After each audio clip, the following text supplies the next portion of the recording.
Diretamente do Brasil, Brasília, Distrito Federal. Quem vos fala, mestre Dinho, trazendo sempre informações na palma da sua mão, com notícias de utilidade pública, nacional e internacional. O mestre Dinho, eu quero aqui, antes de iniciar esta live, eu quero falar sobre o Pix do juiz Oscar Aníbal Chapan. Pix, Oscar Aníbal Chapan, @gmail.com. Repito, Oscar Aníbal Chapan, @gmail.com. Está na descrição desse vídeo.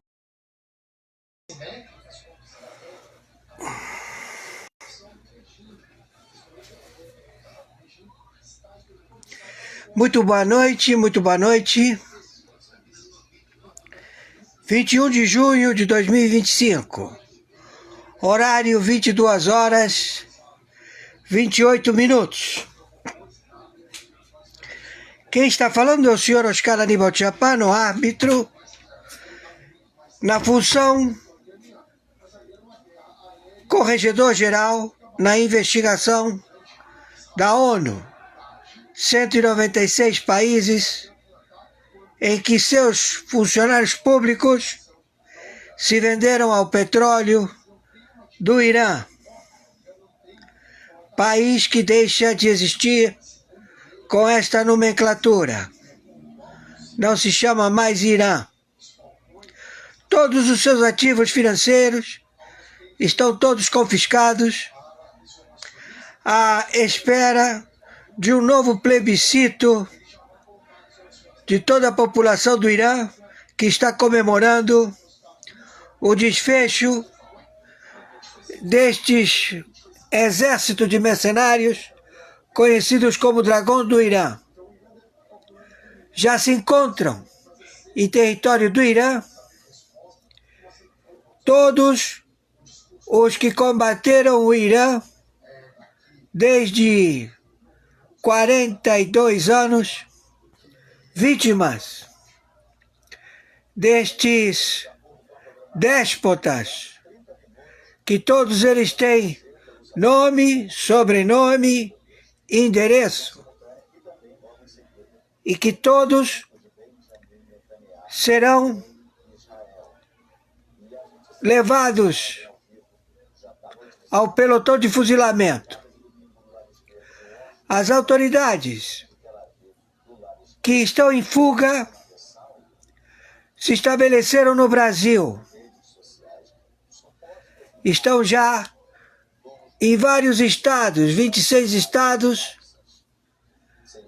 e 5.070 municípios na República Federativa do Brasil, como também em 17 países, 10 fronteiras secas com o Brasil e 7 com o Caribe. Já sabemos da existência de mísseis que se encontram no bunker, no consulado do Hamas, do Hezbollah, em Brasília. É um bunker onde ele é alvo, neste momento, a ser abatido. Então nós estamos informando a contra-espionagem do Exército, Marinha Aeronáutica, a Polícia Federal, a Polícia Militar, a Polícia Civil, as autarquias, ao Judiciário, ao Supremo Tribunal Federal, igual regime da teocracia do Irã, que está estabelecida na República Federativa do Brasil e que os seus terratenientes, ou seja, os seus gestores, já se encontram no território da República Federativa do Brasil. Estamos informando que o pleito se estabeleceu na República Federativa do Brasil, cujo elemento a ser abatido tem nome e sobrenome e tem um pseudônimo. O nome, Moacir. O pseudônimo e o sobrenome, Luiz Inácio Lula da Silva. O seu vice-presidente, Alckmin. Os seus presidentes de Senado, desde que eles assumiram a República Federativa do Brasil. Também o presidente da Câmara de Deputados, desde que assumiu, Luiz Inácio Lula da Silva, codinome Moacir, nome e sobrenome Luiz Inácio Lula da Silva. Todos os 22 partidos, os proprietários dos partidos políticos que atentaram contra a vida do presidente Trump e também do presidente Bolsonaro. Então, pedimos, por favor, ao senhor Bolsonaro que descanse, trate da sua pneumonia com repouso absoluto, já que provavelmente ele fará falta. Então pedimos imediatamente que o senhor Bolsonaro não seja exposto, como também os seus parentes, e estejam acautelados perante as tropas da contra-espionagem que já se fizeram presentes à defesa desta trama da teocracia do Ayatollah Khamenei, que pelo que consta já morreu, e que os 10 mulãs, os 10 que eram 12, e que morreu Khamenei e morreu o sujeito que o assassinou. Então ficaram 10 da corte, da Suprema Corte, da teocracia do Irã, que foi transportada para a corte da teocracia do Brasil, do Supremo Tribunal Federal. Todos, sem exceção, tem 2 exceções, aos quais eles não têm mácula. O restante tem provas irrefutáveis de traição à pátria, pena capital, morte por fuzilamento. Temos já a imediação da NATO, da OTAN, do Pentágono, do Comando Sul, a se estabelecer no Brasil e destituir ainda a 0 hora do dia 22 de junho de 2025 com abdicar todo o governo da República Federativa do Brasil de imediato, ou serão alvos como narcoterroristas, insubordinados, espias, sabotadores da República Federativa do Brasil, que envenenaram a população do povo brasileiro e que estabeleceram todos a medidas opressivas e imorais de impostos a sangrar com a alma destas pessoas, além de delipêndio, roubo em todos os bancos, na infraestrutura de água, luz, esgoto, também de alimentação, tudo isto já observado. Então estamos, no momento, em guerra com os Estados Unidos da América, posto que atentaram contra a vida do mandatário, o senhor Trump, e também do senhor Bolsonaro. Tudo isto com provas irrefutáveis da USAID, todos os agentes do FBI, da CIA, de 60 agências de inteligência envolvidos na administração Obama, Biden, Bush e Clinton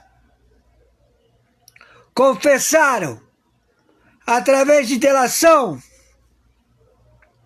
premiada nos Estados Unidos da América, dando responsabilidades a todos estes que compõem o terrorismo do Foro de São Paulo, chefiados por Luiz Inácio Lula da Silva, vulgo Moacir,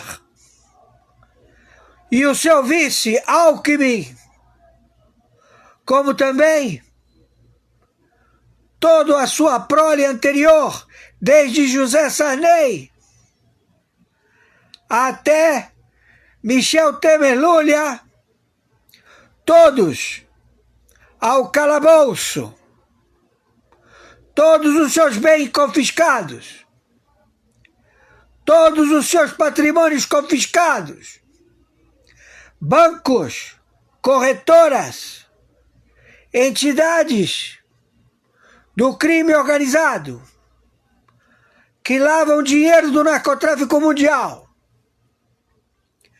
Então, o Brasil, ele será administrado pelo mandato tampão do senhor Bolsonaro, caso ele esteja reposto, porque ele está no momento com uma infecção de pneumonia bacteriana. Então ele tem que repousar.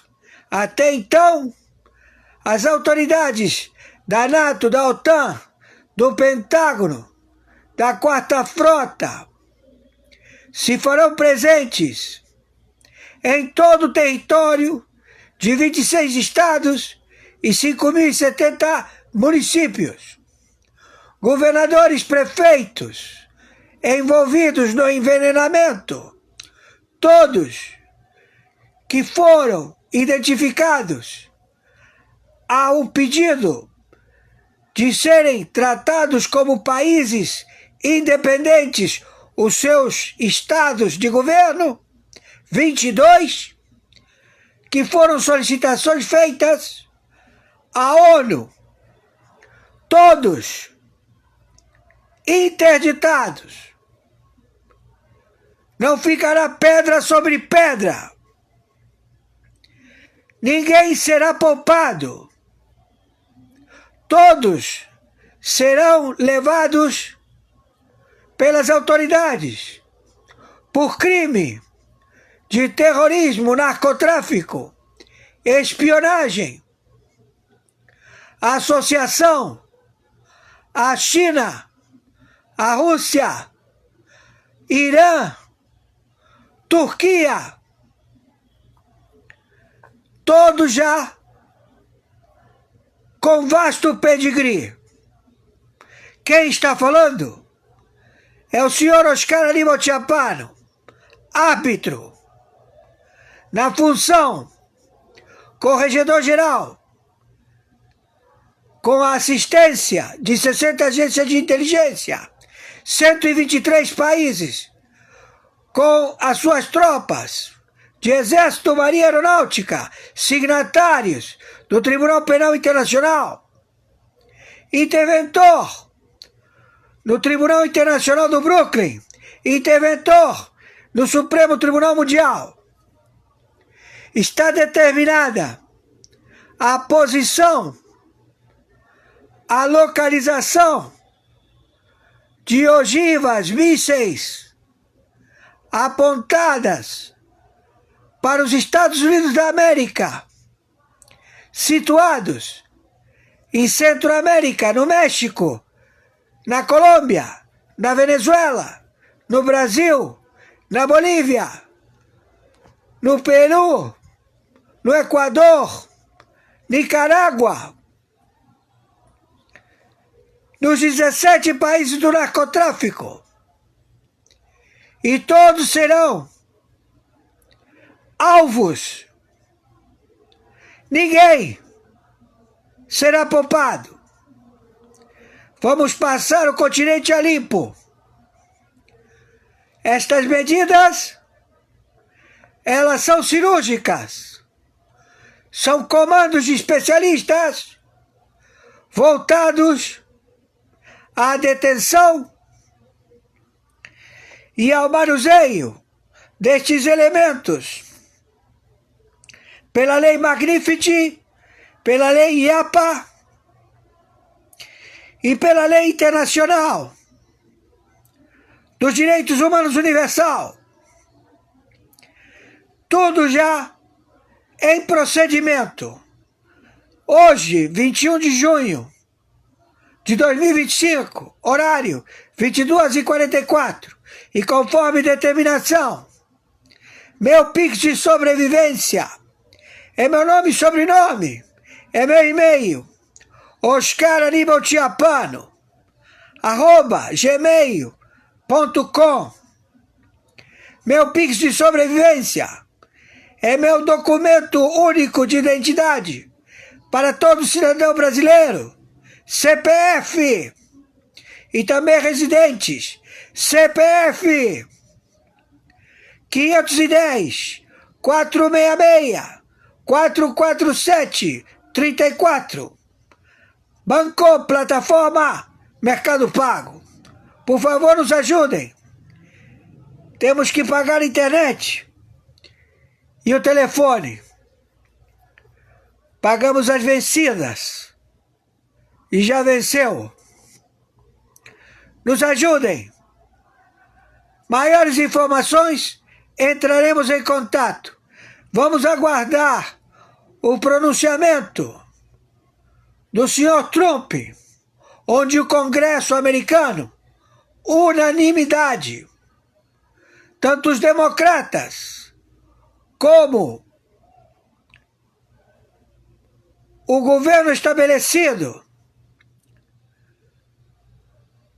determina que a delação do senhor Bush com relação a Obama, a Clinton, a Biden, está em procedimento e todos serão levados ao calabouço, porque são medidas reais que processaram contra os Estados Unidos da América,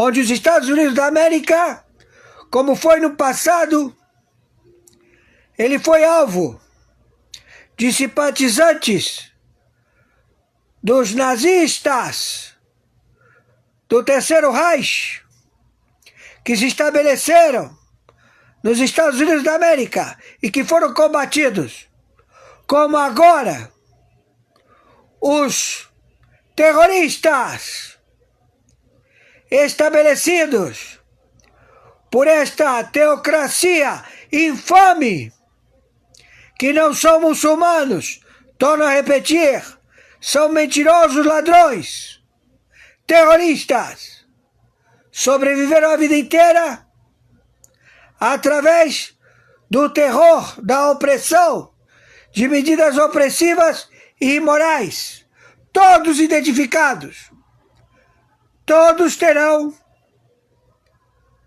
a sua profilática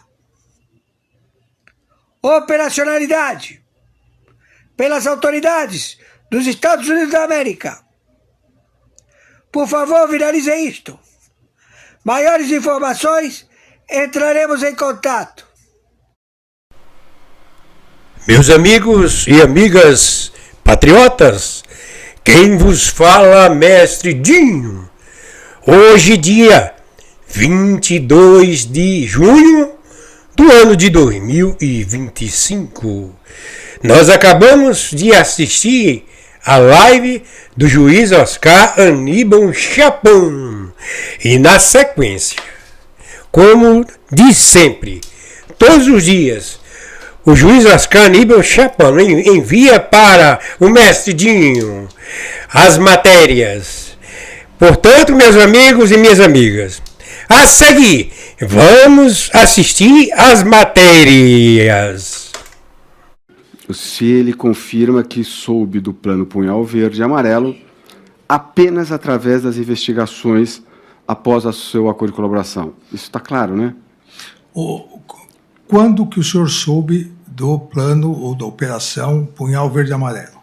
Foi pela imprensa quando houve a operação pela manhã. Quando houve a operação. E que de tarde eu iria depor na Polícia Federal, que eu já tinha sido convocado, acho que uns 3, 4 dias antes. Ok. Então, portanto, após o acordo de colaboração dele, correto, ministro? Sem dúvida, isso foi mais de ano, foi um ano depois. Então, um ano e vamos lá. 2 meses, 3 meses. Em um de seus depoimentos, o senhor foi questionado se o general Braga Neto era o único a saber do documento Punhal Verde e Amarelo, que desconhecia completamente o plano Punhal Verde e Amarelo e só tomou conhecimento dele pela imprensa. Como é que o senhor poderia saber as pessoas que eram ligadas a esse plano? Por favor. Eu não me recordo de ter dito que o general Braga Neto conhecia o plano. Se ele confirma que soube do plano Punhal Verde e Amarelo apenas através das investigações após o seu acordo de colaboração. Isso está claro, né? Quando que o senhor soube do plano ou da operação Punhal Verde e Amarelo? Foi pela imprensa quando houve a operação pela manhã. Quando houve a operação. E que de tarde eu iria depor na Polícia Federal, que eu já tinha sido convocado, acho que uns 3, 4 dias antes. Ok. Então, portanto, após o acordo de colaboração dele, correto, ministro? Sem dúvida, isso foi mais de ano, foi um ano depois. Então, um ano e vamos lá. 2 meses, 3 meses. Em um de seus depoimentos, o senhor foi questionado se o general Braga Neto era o único a saber do documento Punhal Verde e Amarelo, que desconhecia completamente o plano Punhal Verde e Amarelo e só tomou conhecimento dele pela imprensa. Como é que o senhor poderia saber as pessoas que eram ligadas a esse plano? Por favor. Eu não me recordo de ter dito que o general Braga Neto conhecia o plano. Meus amigos e amigas patriotas, o mestre Dinho, eu irei nesse momento transmitir. O juiz Oscar mandou para mim, mas não é vídeo. Foi uma postagem, tem estão juntos o Lula e o terrorista. O mestre Dinho, eu irei fazer aqui a leitura que está nesta postagem do Instagram. Vamos lá. O presidente do Brasil, Lula, ele está a favor do Irã. Ele está com a foto aqui com o terrorista. Isso é uma pouca vergonha. Esse homem pode ser presidente da República. Presta atenção, meus amigos e minhas amigas. O governo brasileiro condenou o ataque aéreo de Israel contra o Irã, ocorrido na madrugada de 13 de junho de 2025, classificando-o como uma clara violação à soberania iraniana. Em nota oficial, o Itamaraty expressou grande preocupação com a escalada do conflito. Pediu o fim imediato das hostilidades e alertou para o risco de uma guerra generalizada na região. A posição do Brasil reforça a defesa de esforços internacionais para evitar a intensificação das tensões no Oriente Médio. Fotos, reprodução. Está aí, meus amigos e minhas amigas. O presidente Lula é a favor do Irã. Ele está junto aí, eu coloquei o que está no Instagram. Não é o vídeo. É só o texto e a foto dele, mais esse terrorista aí tá junto. O Lula é contra o Brasil, porque ele é contra Israel. Nós somos brasileiros. Nós temos que ser a favor dos Estados Unidos, Israel. Ok? Então, juiz Oscar, estou fazendo aquilo que o senhor me pediu. Certo? Não é um vídeo, mas eu estou colocando aqui no texto, lendo, e a matéria. A matéria que... essa matéria é do Instagram. Ok? Vamos lá. Vamos dar sequência. Meus amigos e minhas amigas.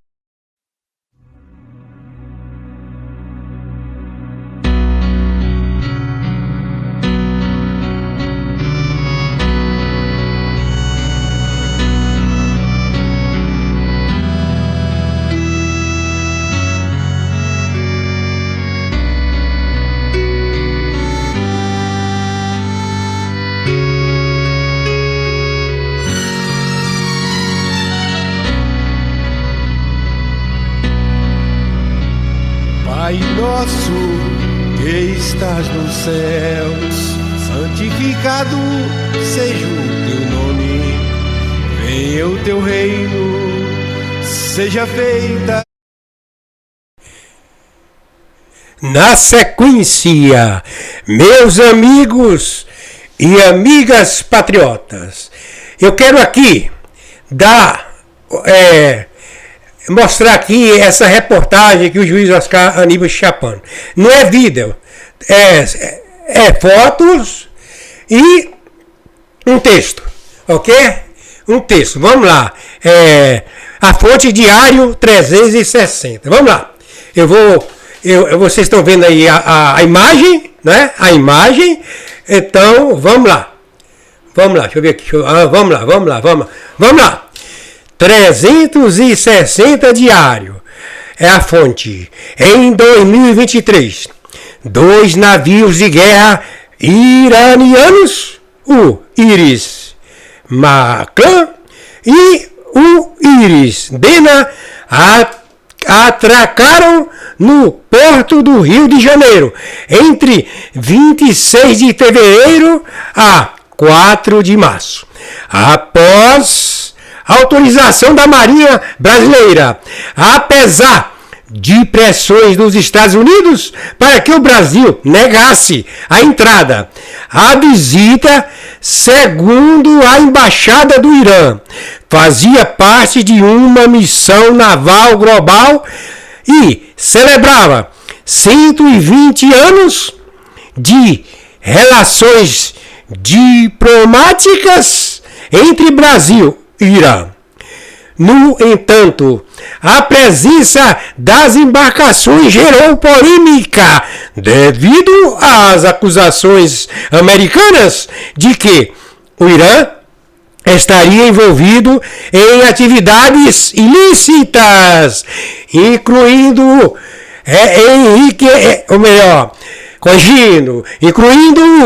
enriquecimento de urânio para fins potencialmente nucleares.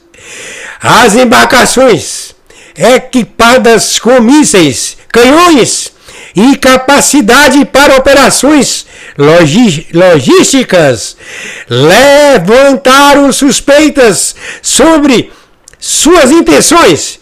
Autoridades dos Estados Unidos, incluindo a embaixadora Elizabeth Bagley, expressaram preocupação alegando que os navios poderiam estar ligados a atividades terroristas ou ao transporte de materiais sensíveis.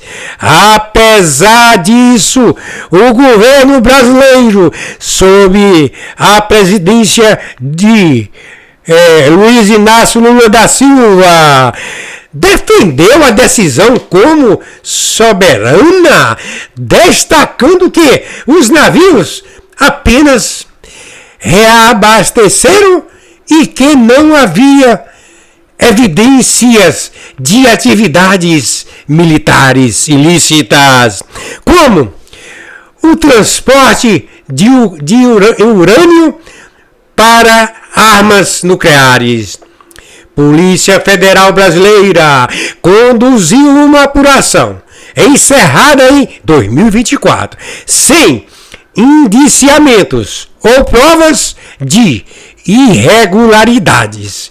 A controvérsia reflete tensões geopolíticas mais amplas com os Estados Unidos e Israel, criticando o Irã por seu programa nuclear e apoio a grupos considerados terroristas. O Brasil, por sua vez, manteve sua postura de neutralidade, reforçando laços diplomáticos com o Irã, enquanto o caso dos navios alimentou debates sobre segurança,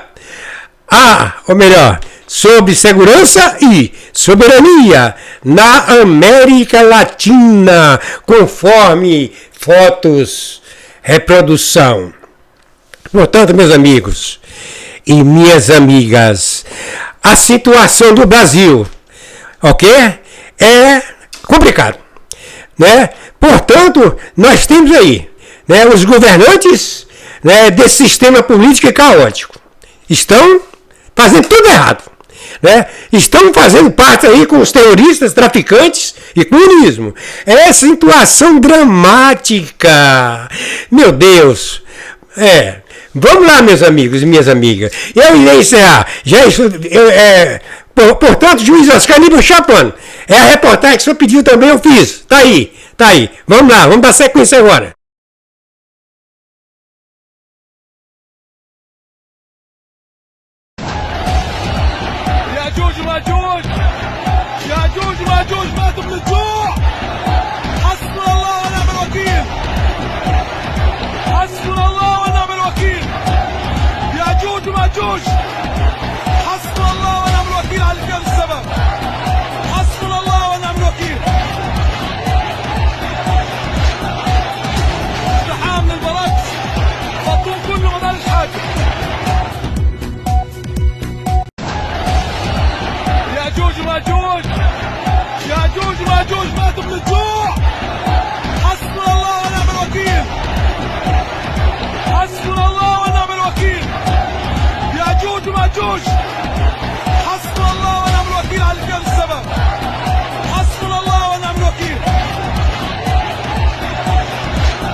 من به گازه شهرانو زدم.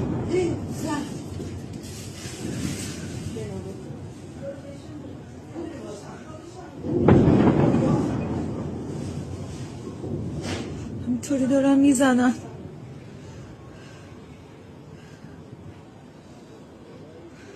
ما چه گناهی کردیم تن بدنمون باید بلرزه؟ من به گازه شهرانو زدم.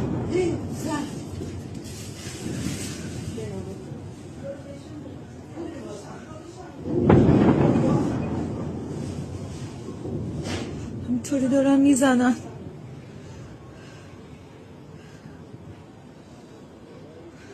ما چه گناهی کردیم تن بدنمون باید بلرزه؟ من به گازای شهرانو زدم.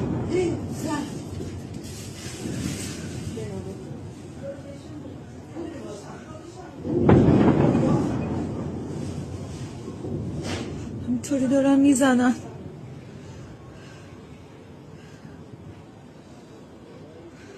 ما چه گناهی کردیم تن بدنمون باید بلرزه؟ Atenção urgente, começam a aparecer as primeiras consequências dos ataques dos Estados Unidos ao Irã, às bases nucleares do Irã. Conforme o vídeo que você está vendo aqui, que se trata de uma leitura digital do Estreito de Hormuz, aquele estreito que faz ali divisa, né, que faz fronteira com o Irã. Preste atenção em uma informação que acaba de surgir aqui no site do Direto do Miolo, que é um perfil no X.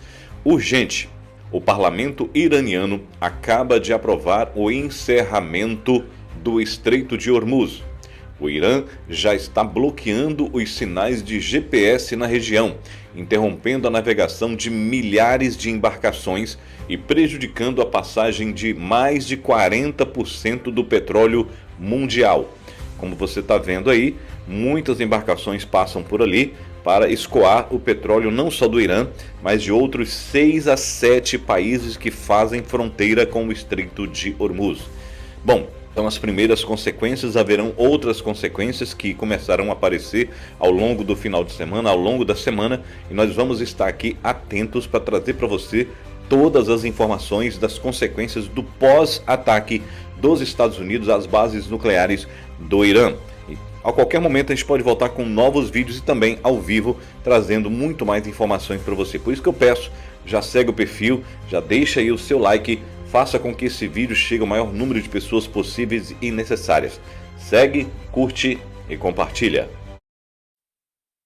Olá para você que acompanha a Gazeta do Povo pelo nosso site, pelo aplicativo, pelas redes sociais ou então no nosso canal no YouTube. Seja muito bem-vindo, começa agora mais um Sem Rodeios, o seu programa diário de jornalismo independente. Se você está no YouTube, não esquece de deixar o like, a mãozinha ali para curtir nosso vídeo, porque isso nos ajuda muito. Assim a gente melhora o nosso alcance, mais pessoas conseguem assistir o programa e participar aqui com a gente.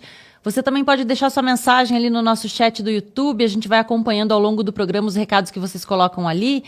Se inscreva no canal da Gazeta do Povo no YouTube, porque não custa nada e assim você ativa as notificações ali e recebe um aviso quando a gente entra no ar. E claro, se você ainda não é assinante da Gazeta do Povo, chegou o momento de fazer a sua assinatura, porque o conteúdo que você vê na grande mídia, que você não vê na grande mídia, você só vê na Gazeta do Povo. Aqui a pauta é definida pelo compromisso com a verdade. E para acessar todos os nossos conteúdos, com as colunas e muito mais, aí tem uma oferta especial aparecendo aí na tela. Você vai pagar só R$ 1,90 por mês durante 6 meses, se você fizer agora a sua assinatura. O site é gazetadopovo.com.br/oferta. Tem o link na descrição do vídeo aqui no YouTube para você clicar, para facilitar a sua vida aí. Tem QR Code na tela, você aponta a câmera do seu celular e vai ser direcionado então para essa oferta. Então não perca essa chance de assinar a Gazeta do Povo por apenas R$ 1,90 por mês durante 6 meses. Bom, hoje aqui no Sem Rodeios a gente vai falar sobre os efeitos da decisão do STF sobre o artigo 19 do Marco Civil da Internet. Ofensiva do Congresso contra decretos de Lula dispara nesse terceiro mandato e com prisão decretada, Carla Zambelli recorre a advogado na Itália para tentar evitar a volta ao Brasil. Tudo isso e muito mais ao vivo até às 3 da tarde, a gente bate esse papo e ouve a opinião dos comentaristas da Gazeta do Povo. Hoje, segunda-feira, temos Jorge Serrão, Deltan Dallagnol e Júlia Lucy. Já já eles dão um oizinho aí para você. Vamos começar falando, então, que com a formação de maioria no Supremo Tribunal Federal pela inconstitucionalidade do artigo 19 do Marco Civil da Internet, o Brasil deve entrar em breve em uma nova fase de censura das redes sociais. As plataformas poderão sofrer sanções diretas por aquilo que seus usuários publicam, mesmo que não tiverem recebido nenhuma ordem da justiça para pagar o conteúdo. Então a expectativa é que elas comecem a utilizar a inteligência artificial para fazer esse monitoramento. Jorge Serrão, seja muito bem-vindo. Como que está você aí com essas mudanças que devem vir, Serrão? É para a gente se assustar? Olha, talvez não. Talvez não. Agora o momento é de expectativa e prestar atenção. Saudações, meus amigos, meus amados haters, meu povo da Gazeta do Povo. Nunca foi um momento da gente ter tanta atenção. Por quê? Inteligência artificial, o nosso especialista supremo, ministro Alexandre de Moraes, nos ensinou. Ela faz o que programarem ela para fazer. Só que ela pode aprender, né? Ela tem uma capacidade de aprendizado, entre aspas, e pode aprimorar o que é ensinado a ela. Então, se a gente programar a inteligência artificial para a defesa da liberdade, ela vai ter a defesa da liberdade. Se você programá-la para o contrário, né, ela vai ser uma especialista em tirania. E é legal, o Supremo está conhecendo bastante isso, porque a inteligência artificial utilizada lá no Supremo Tribunal Federal é uma inteligência artificial chinesa, muito boa. E eu repito, ela talvez não tenha nada de ideológico, não. Ela tem um componente operacional que opera direitinho, bacana, legal, mas fica sempre aquela dúvida. Está usada para fazer o trabalho correto ou para fazer o que não deve? Maria, amo você, beijinho para você. Beijinho, beijinho, até qualquer hora, né? Maria, a inteligência suprema. Legal, eu gostei desse nome, que é o nome da minha mãe. Então, achei esse nome maneiro. Maria, né? Vamos ver. Mas o que as redes sociais farão? Essa decisão suprema ela foi muito ruim, porque ela mexe com um artigo que tinha virtude. O artigo 19 do Marco Civil da Internet dizia que era a questão judicial é quem iria determinar o que poderia ser retirado de conteúdo. E o Supremo agora diz que não e que a decisão acaba sendo terceirizada. O que o Supremo fez foi um certo jeitinho de terceirizar a censura da pior maneira possível. Porque ele joga para a rede social a responsabilidade de fazer isso, se acionada lá por alguma reclamação, ou para agir previamente, programando seus algoritmos, sensores, programando sua inteligência artificial para fazer, né, retirada de conteúdos que possam oferecer algum risco da rede social ser processada, ser obrigada a pagar a indenização. É isso. Esse não é o modelo ideal. Esse não é a autorregulação, não é a autorregulamentação, não é o sistema que garanta efetivamente a liberdade de expressão e nem, o que é mais importante, o que a gente sempre frisa aqui, o direito de resposta. Porque o que é mais importante quando alguma publicação em rede social atrapalha a vida de alguém? Que aquela pessoa que se sentiu prejudicada tenha o mesmo espaço para apresentar o seu argumento. E, tecnicamente, isso seria super simples. Antigamente, você tinha, na lei de imprensa da ditadura militar, a previsão do direito de resposta. Só que o direito de resposta era complicado. Por exemplo, você tinha um jornal, aí você vai ter o direito de resposta no jornal de papel. Como é que você vai botar o direito de resposta naquele mesmo espaço? Não, o papel já passou, já saiu, foi publicado, né? O jornal, antigamente, tinha até a brincadeira, né, que o jornal fica tão velho que ele servia no dia seguinte para embrulhar peixe. Hoje nem tem papel de jornal e nem poderia embrulhar o peixe com o jornal. Hoje os jornais que ainda são impressos, eles estão sendo utilizados aí depois de lidos ou não lidos. O que sobra está sendo vendido em bancas em São Paulo, você pode comprar para que o seu pet, o seu cachorro ou gato faça cocô em cima do jornal. Então olha a serventia do jornal, né? Teve gente do passado que escreveu a tese O Papel do Jornal. Alberto Dines tem um livro sobre isso, clássico, que trata da questão da importância do papel do jornal. O jornal deixou de ser de papel. Então, acabou o papel, não faz mal, né? Não tem nem como mais limpar com o jornal, como na saudosa musiquinha infantil que galhofava essa expressão. Então, você tinha dificuldade de ter o direito de resposta daquela maneira. Hoje, com a tecnologia, você tem condição de ter o direito de resposta no mesmo espaço em que foi veiculada aquela agressão, se você assim a considerar. Então, essa deveria ser a solução civilizada, democrática, comprometida com a liberdade de expressão. E não aquela que dá um sinal verde, um cartão livre para que a rede social, a plataforma, possa promover alguma espécie de censura, que, vamos repetir sempre, é inconstitucional no Brasil e inconstitucional nos Estados Unidos, onde a maioria dessas empresas de rede social são sediadas. Então, se a rede social promove censura, ela vai ter que responder para a turma do Lourão, que está dizendo que vai ter sanção para o censurador. Então, olha em que enrosco o nosso Supremo Tribunal Federal, com essa decisão nada sábia, nos coloca, né? Além de tolher a liberdade, ela ainda coloca a rede social na reta para tomar uma sanção. E quem ajuda a rede social a tomar sanção pode tomar outra invertida também.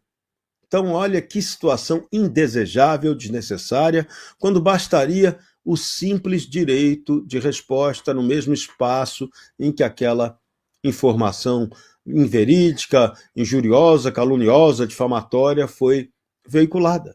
Muito mais simples. Mas a gente aqui não quer simplificar, a gente aqui quer censurar, né? A turma aqui no Brasil tem orgulho de dizer, né, que admiramos, somos admiradores do regime chinês.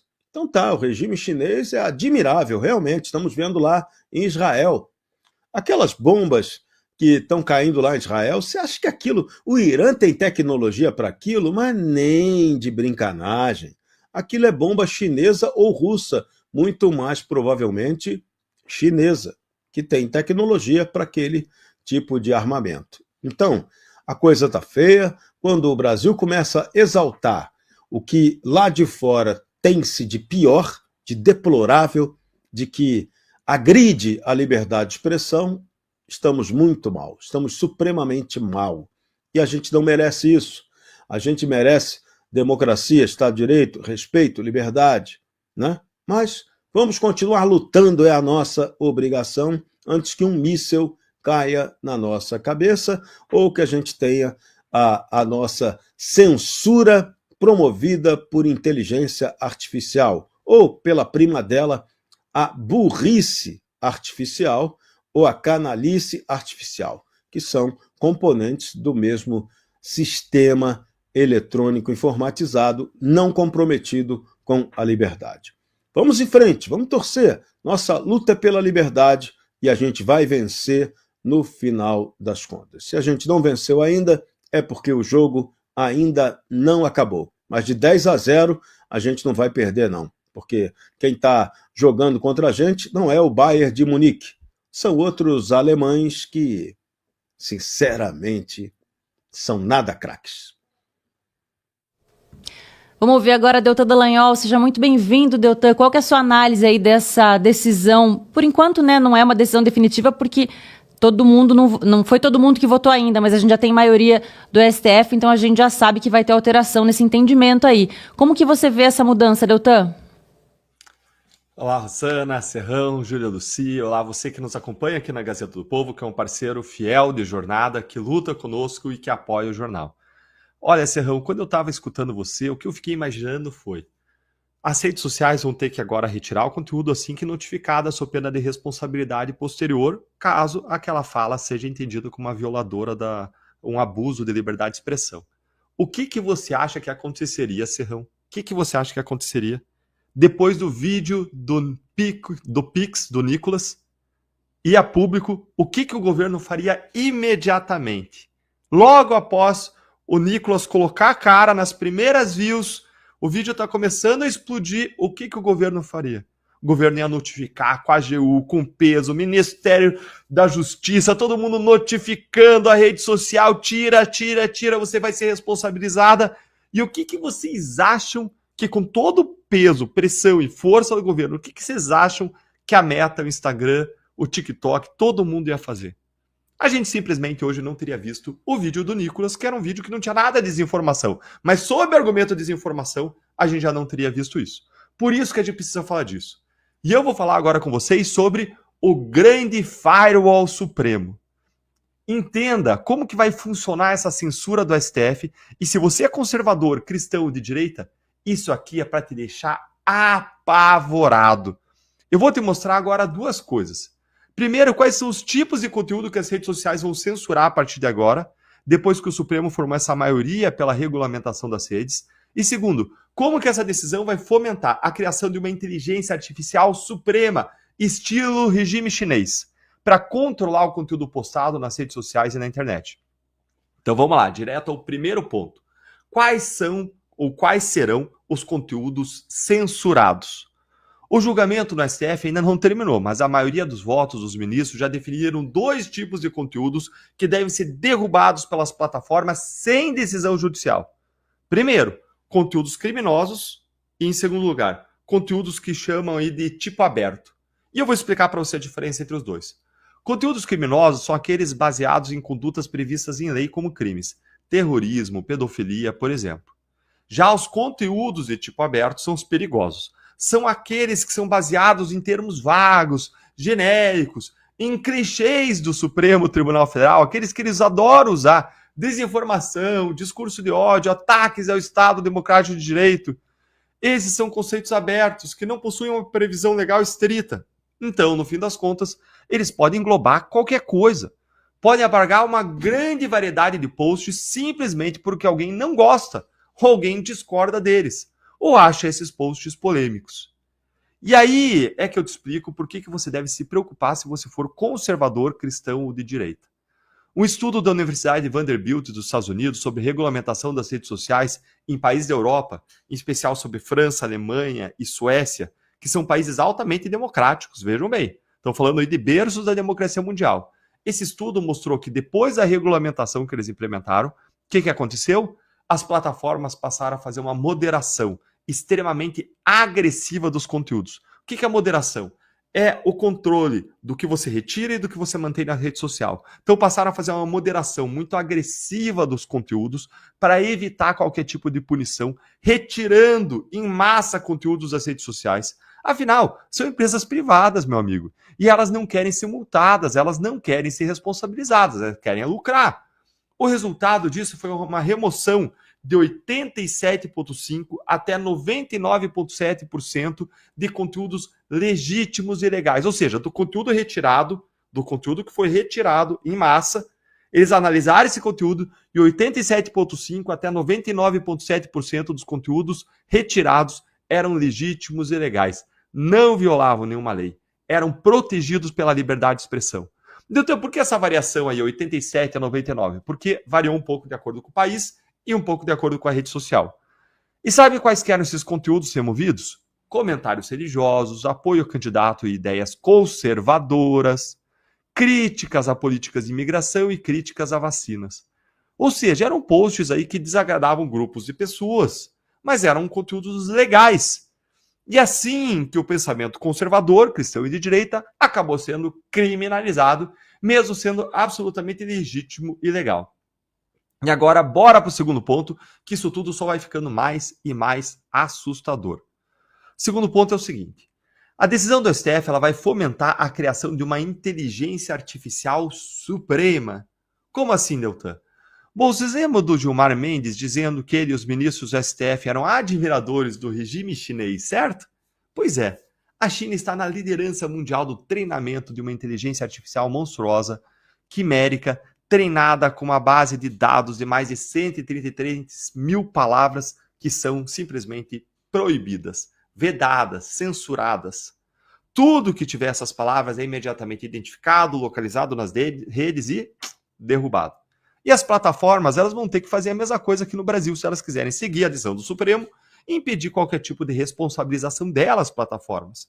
Elas vão ter que dançar conforme a música, elas vão ter que treinar suas próprias inteligências artificiais para identificarem palavras-chave proibidas do desagrado dos ministros do Supremo e conteúdos aí considerados proibidos, supremamente proibidos, a fim de derrubar tudo de maneira preventiva. E com o Supremo, que se orgulha de dizer que derrotou o bolsonarismo e que combate a extrema-direita brasileira e mundial, quem é que você acha que vai ser criminalizado? Seremos todos nós. vai ser a grande firewall suprema para competir com a China, para ver quem censura mais gente no mundo inteiro. E aí, você tá com medo do que vem por aí? Eu tô. O que você acha que a gente da direita pode fazer ou precisa fazer nesse momento para combater isso? Conta aí pra gente nos comentários, quer ouvir a sua opinião. Participa então que a gente vai acompanhando o que vocês escrevem ali no nosso chat, na medida do possível, claro, né? E não esquece de deixar o like ali, ó, porque isso também ajuda muito. Agora vamos ouvir a opinião da Júlia Luci. Seja bem-vinda, Júlia. Vamos falar então mais um pouquinho, né, sobre essa alteração aí que o STF, essa mudança no entendimento do STF e como que ela pode se concretizar aí a partir do momento que as redes começarem a precisar, então, tirar essas postagens do ar sem uma decisão judicial necessariamente mandando fazer aquilo, né? Rosana, boa tarde. Boa tarde, querido Deltan, querido Serrão. É muito óbvio, vamos pensar aqui. Se somos gestores de uma plataforma de redes, de uma rede social, e eu sou automaticamente responsabilizado por algo que os meus milhares de usuários postem, é como se eu fosse uma janela. E a partir do momento em que eu existo, eu me responsabilizo pela vista que está do outro lado. Se for proibido ter uma vista com árvores, ou algo que se pareça com árvore, um arbusto, por exemplo, ou algo que tenha verde, eu vou impedir que exista árvore, que exista verde. Porque esse é o mais seguro para a existência do meu negócio. As plataformas são empresas privadas, e por serem empresas privadas, elas dependem do fechamento da equação financeira. Elas precisam vender mais do que a quantidade de despesas delas. E nesse quesito de despesa, incluímos também custas jurídicas, custo com advogado. Então, a gente pode esperar duas coisas imediatamente. A definição prévia daquilo que pode ser dito ou não, e aí é tão grave essa definição prévia, por quê? Em primeiro lugar, vai contra a Constituição censura prévia. Ninguém pode ser tolhido de falar gratuitamente. A remoção de um conteúdo só poderia ser justificada no caso do cometimento de algum crime, e crime é definido na legislação penal. Então, a definição de uma lista daquilo que pode ser dito ou não configura numa proposta de censura prévia à emissão do conteúdo. Além de ser inconstitucional, tem um grave problema aí. Porque quem vai definir as palavras que podem ser utilizadas, o contexto em que você pode proibir a utilização dessas palavras, tudo isso vai ser decidido por gente contratada pelas empresas. Então, o cerceamento da liberdade de expressão no Brasil, que é algo que não pode acontecer conforme definição constitucional, o cerceamento da liberdade de expressão no Brasil se dará por decisão de tecnocratas, de burocratas de dentro dessas empresas, que essas empresas têm as suas burocracias e, consequentemente, têm os seus burocratas. Então, se a empresa faz a contratação de um time woke, que é o que a gente observa geralmente, quem geralmente trabalha com jornalismo, com redes sociais, com mídias sociais, com marketing, propaganda, geralmente é um grupo mais progressista, mais woke. Então, se eu tenho uma maioria formada de woke, eles vão definir que, por exemplo, uma pessoa que se coloque num debate contra o casamento civil de pessoas homossexuais, essa pessoa não vai poder falar isso. E é um debate lícito. É um debate lícito. Assim como é um debate lícito discutir se pode ser obrigatório ou não dar vacina para crianças. Não apenas um debate lícito, mas como um debate necessário. E aí, o que esse burocrata vai fazer? Por segurança, vacina não pode ser utilizado. Passaporte vacinal não pode ser utilizado. Poder familiar não pode ser utilizado. É isso que vai acontecer, gente, por óbvio. Por óbvio. A gente já viu, na realidade, isso acontecer. Todo mundo que tinha rede social na época da pandemia sabe. Você não podia falar uma série de coisas. O próprio algoritmo não te entregava. Imediatamente, o seu conteúdo era removido. A gente viu isso. Quem desmascarou isso, a imposição de uma agenda woke, por exemplo, foi o Musk, quando ele reassumiu o Twitter. Então, será instalado um comitê interno a essas empresas, para que esse comitê, formado sabe-se lá com quem, pessoas com zero legitimidade popular, não foram escolhidas, mas essas pessoas farão a modulação do discurso que pode ser entregue nessas plataformas. Na prática, gente, a comunicação do nosso país será modulada, norteada, limitada e definida por essas pessoas. Aí a gente vai entrar num fenômeno que a gente estuda na ciência política que chama espiral do silêncio. A espiral do silêncio acontece quando você coloca que certos assuntos são proibidos e aí, por serem taxados como proibidos, as pessoas que gostariam de discutir aqueles assuntos e compartilhar determinadas ideias, essas pessoas não podem fazer isso. Mas esse assunto, para aquelas que já tinham conhecimento deles, não morre de imediato. Mas aos poucos, à medida em que ele deixa de ser falado, de ser compartilhado, ele acaba morrendo. E aí tem pessoas que podem argumentar no seguinte sentido: ah, mas isso é maravilhoso. Imagine, por exemplo, que o nazismo morra. Senhoras e senhores, ignorar a história, deixar de falar sobre um fenômeno histórico, um fenômeno social, é o primeiro passo para que esse fenômeno seja esquecido e o erro cometido no passado volte a ser cometido no presente. Não é escondendo que a gente evita um problema. Pelo contrário, é colocando luz sobre ele, é entendendo o porquê que foi um problema. Então, independente do assunto, proibir que se fale sobre ele é errado e vai ser ruim, inclusive para o combate a certas propostas. Então, a censura prévia é uma consequência imediata. A segunda consequência imediata que nós vamos ver é a judicialização. Porque se alguma plataforma que hoje utilizo restringe um conteúdo que eu postei, eu vou judicializar. Eu vou contestar.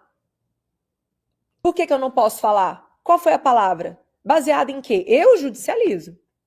E assim como eu, várias outras pessoas o farão. Então vai ser mais uma arena da esfera pública que entra para a judicialização. E hoje, se a gente já tem um judiciário sobrecarregado, se a gente já tem um judiciário, muitas vezes, notadamente o Supremo, que se extrapola, que se avoluma, ver o Supremo e outros tribunais pertencentes ao judiciário tendo que intervir sobre aquilo que pode ser dito ou não. Ou seja, é o cúmulo do absurdo. Essa decisão não poderia ter sido tomada nunca. E eu ainda não vi o porquê, que em base em qual artigo da Constituição utilizou-se, qual artigo para definir que as plataformas têm que ser responsabilizadas objetivamente sobre o conteúdo dos seus usuários. É tão absurdo como se eu, a partir de agora, dissesse o seguinte: olha, a Volkswagen é responsável por todos os acidentes que os donos de carro Volkswagen tenham provocado. Ou então que a Tramontina seja responsabilizada por todos os acidentes, todas as brigas de faca Tramontina no país. E por aí vai. É uma insanidade, é uma loucura, com o agravante de ser atentatório contra a Constituição que garante liberdade de expressão. Então, gente, é muito triste. Por que estão fazendo isso agora? Já para começar a cercear certos discursos que pré-candidatos podem fazer agora. Que pré-candidatos se fortaleçam para o ano que vem. Porque o pré-candidato ele se fortalece a partir da circulação de seus conteúdos. Então, vai minando a capacidade de construção de pré-candidaturas para minar a chance eleitoral da direita no ano que vem. É isso. Isso foi feito na eleição de 2022. Quem aqui não se recorda que um documentário da Brasil Paralelo sequer pôde ser veiculado? Que ia falar da facada que o Bolsonaro tomou. Curiosamente ou não, ainda tem gente que acredita que o Bolsonaro não tomou a facada, né? Então, existe uma lógica por trás de você proibir a divulgação de certas informações. Então, para concluir, gente, é uma tragédia sem precedentes. E é só o Congresso que pode reagir nesse momento. Bom, tem novidade chegando na Gazeta do Povo. Nessa semana, o nosso time de colunistas recebe um reforço com a chegada de Ítalo Marcílio, médico psiquiatra e um dos nomes mais influentes do Brasil quando o assunto são os dilemas do nosso tempo. E para marcar essa estreia, a Gazeta vai liberar o primeiro artigo de forma gratuita. Para receber acesso, é só você se cadastrar no link que está na descrição do vídeo ou então pelo QR Code que aparece na sua tela de assinatura. Aí, ó, você vai pagar só R$ 1,90 por mês, durante 6 meses. Se você fizer agora a sua assinatura da Gazeta do Povo, tem link também para você clicar aqui na descrição do vídeo no YouTube, o QR Code está aí na tela, você aponta a câmera do seu celular. A coluna, então, do Ítalo promete ser uma leitura essencial para quem quer refletir com profundidade sobre os tempos em que a gente vive. Então não vai perder essa chance, se torne assinante da Gazeta do Povo, entre em contato com a gente também pelo WhatsApp aí, ó, que você vai receber em primeira mão essa primeira coluna do Ítalo Marcílio. E se você está no YouTube, né, não esquece de deixar aquele like, curte ali o nosso vídeo, porque isso ajuda muito, melhora o nosso alcance, assim mais pessoas conseguem assistir o Sem Rodeios, porque o YouTube distribui para mais gente. Então deixa aquele likezinho ali, ó, embaixo do vídeo tem a mãozinha ali, ó, clica ali, que é rapidinho e ajuda bastante.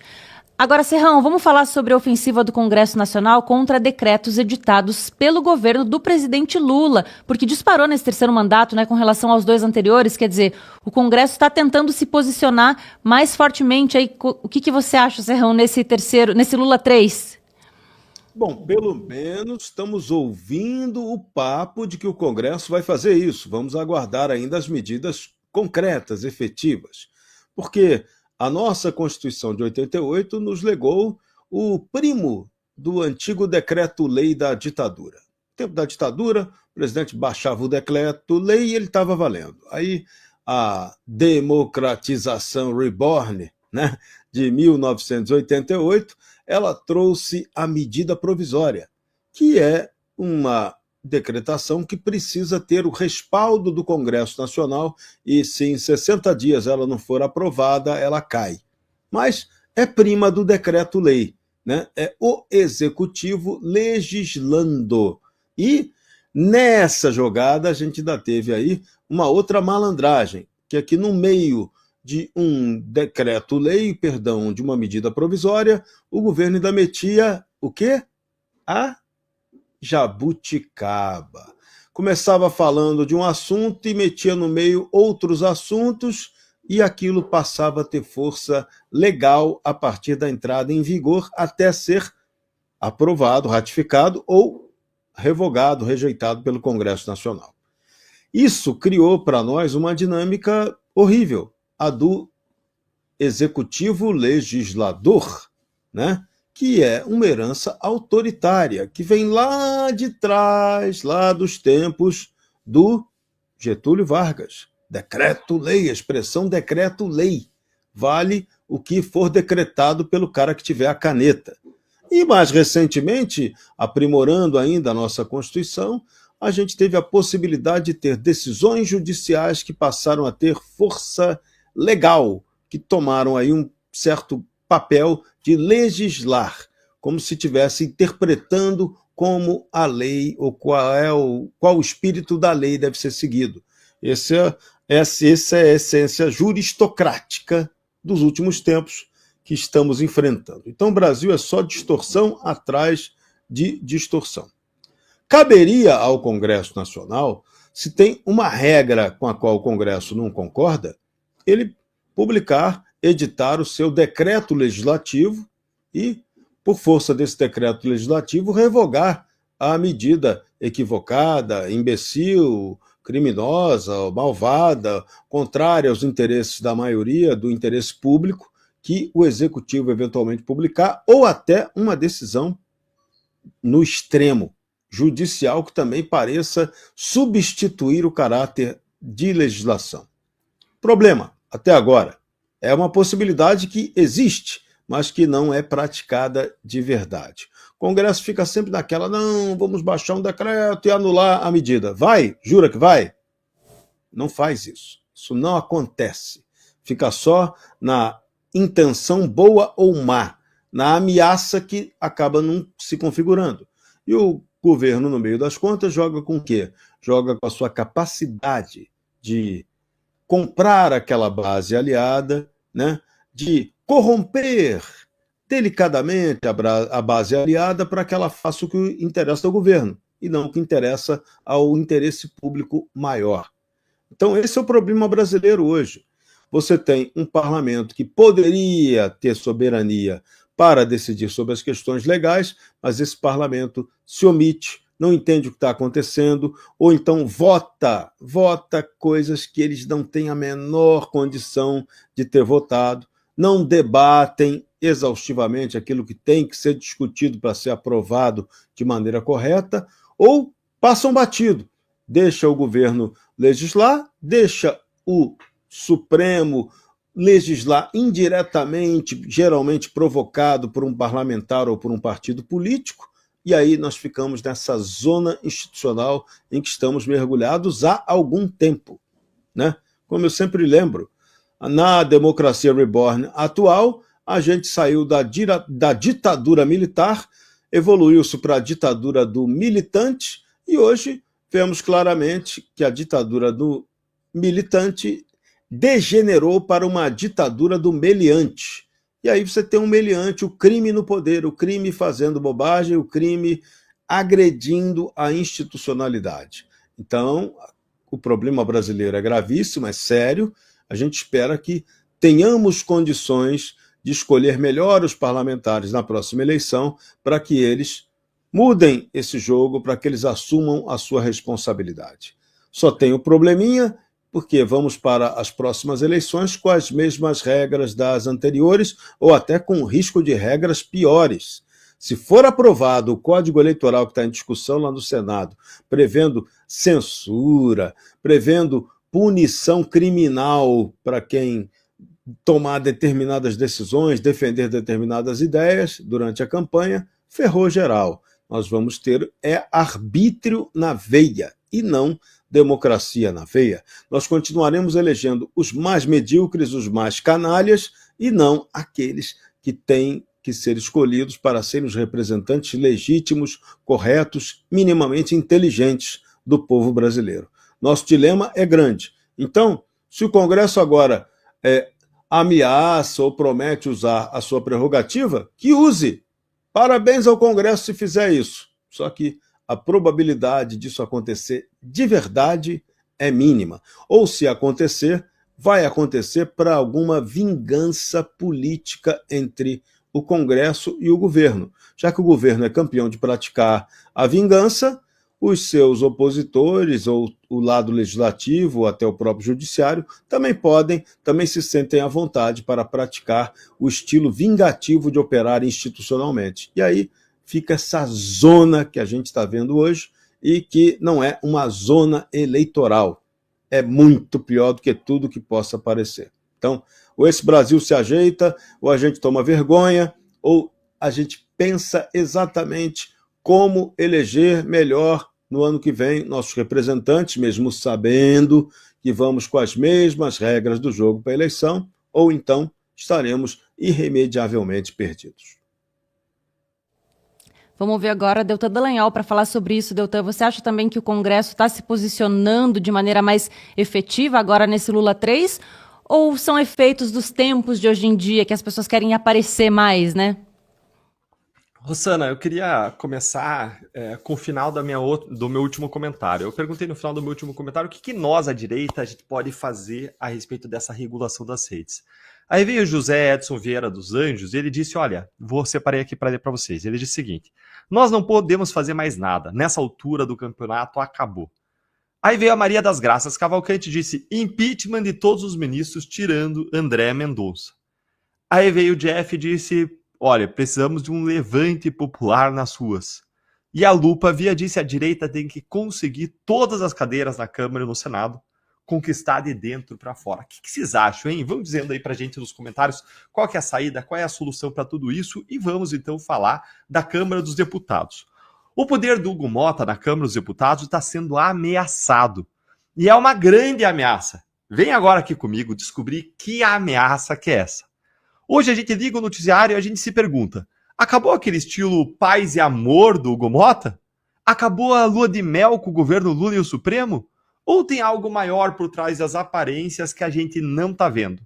Afinal, o que é que está acontecendo com o presidente da Câmara, Hugo Motta, que de uma semana para cá ele ampliou uma ofensiva que impacta tanto o governo Lula quanto o STF?